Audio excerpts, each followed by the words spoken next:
आज बघणार आहे आपण स्प्रिंग रोलची रेसिपी। अगदी सोप्या पद्धतीने आपण घरच्या घरी क्रिस्पी असे स्प्रिंग रोल आरामात तयार करू शकतो। एकदा तुम्ही नक्की ट्राय करून बघा। त्यासाठी सुरुवातीला स्प्रिंग रोलसाठी आपण सारण तयार करून घेणार आहे। त्यासाठी इम्पॉर्टंट व्हेजिटेबल्स आपण कट करून घेतलेले आहे। बघा अशा पद्धतीने आपण कट करून घेणार आहे।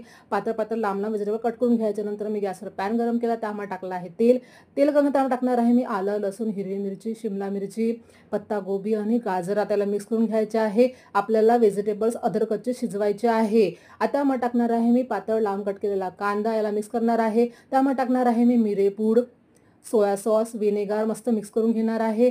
त्यामध्ये टाकणार आहे मी बॉइल्ड नूडल्स, बघा अशा पद्धतीने टाकायचं आहे। सोबतच टाकणार आहे आपण चवीनुसार मीठ। आता मस्त मिक्स करून घेणार आहे। आता मी याला वाफ देणार आहे एक आणि झाकण ठेवून साईडला प्रेसला ठेवणार आहे। नंतर मी काय केलं, एका दुसऱ्या बाउलमध्ये घेतला 1 वाटी मैदा आणि 3 वाटी घेतला आहे मी कॉर्नफ्लॉवर, 1 वाटी घेतला आहे मी दूध आणि 3 वाटी मी टाकलेलं आहे पाणी। आता याला मस्तपैकी मिक्स करून घेणार आहे, सर्व गुठळा काढून घेणार आहे। अशा पद्धतीने मी स्प्रिंग रोलसाठी बॅटर तयार करून घेतला। बघा एवढा कन्सिस्टन्सीमध्ये बॅटर पाहिजे आहे बघा। आता मी काय केलं, दुसऱ्या म्हणजे गॅसवर मी पॅन गरम केला, त्यावर मी बॅटर टाकणार आहे आणि एक्स्ट्रा बॅटर मी काढून घेणार आहे। बघा अशा पद्धतीने आपल्याला त्याची कवर तयार करायची आहे बघा। आता त्याला मस्त शिजवून घेणार आहे। अलगद ते कवर बाजूला होतं बघा। नंतर मी ताट पालथं पडलं तर मैदा टाकला, त्यावर मी असे कवर काढून घेणार आहे बघा। मी तुम्हाला परत करून दाखवते।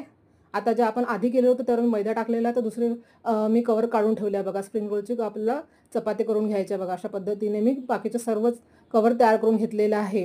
थोडं थोडं मैदा टाकायचं, यामुळे काय होते ते एकमेकाला चिपकणार नाही बघा। आता आपण स्प्रिंग रोल तयार करून घेऊया। त्यासाठी काय केले मी, आता मधोमध अशा पद्धतीने सारण भरलेले आहे बघा। मी कशा पद्धतीने स्प्रिंग रोल करत आहे बघा। अशाच पद्धतीने तुम्ही करा बघा। अगदी सोप्या पद्धतीने आपण स्प्रिंग रोल घरी करू शकतो। आता मी काय केले, त्या तोंडाला असं कॉर्नफ्लॉवरच्या आणि पाण्याची स्लरी लावली आणि चिपकून घेतला बघा। अशा पद्धतीने रोल तयार झालेले आहे। मी अशाच पद्धतीने बाकीचे रोल पण तयार करून घेतले। सेकंड मी तुम्हाला करून दाखवते परत एकदा। अशाच पद्धतीने तुम्ही स्प्रिंग रोल तयार करून घे जा बघा। तोंडाला आपल्याला कॉर्नफ्लॉवर आणि पाण्याची स्लरी लावायची आहे बघा। आरामात असे स्प्रिंग रोल तयार केलेले आहे। नंतर मी साईडला तेल गरम करायला ठेवले होते। आपल्याला अशा पसरट भांड्यामध्येच तेल गरम करायचं आहे आणि स्प्रिंग रोल आपल्याला डीप फ्राय करून घ्यायचे आहे बघा। आता एकदम क्रिस्पी होईपर्यंत आपल्याला तळून घ्यायचे आहे, डीप फ्राय करून घ्यायचे आहे बघा।